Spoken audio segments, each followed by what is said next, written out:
সে রোদ্দুর হতে চেয়েছিল।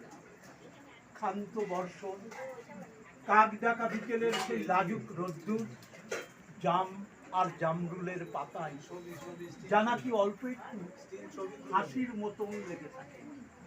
আমরা কেউ মাস্টার হয়েছি, কেউ ডাক্তার, কেউ অমলকান্তি রোদ্দুর হতে পারে। সে এখন অন্ধকার একটা ছাপাখানায় কাজ করে। মাঝে মাঝে আমার সঙ্গে দেখা করতে আসে, চা খাই, এটা ওটা গল্প করে, তারপর বলে কিছুটা হলে। আমি ওকে দরজা পর্যন্ত এগিয়ে যাই।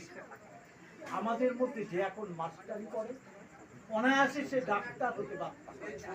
যে ডাক্তার হতে চেয়েছিল, উকিল হলে তার এমন কিছু ক্ষতি হতো না। অথচ সকলের ইচ্ছে পূরণ হলো এক অমলকান্তি ছাড়া। অমলকান্তি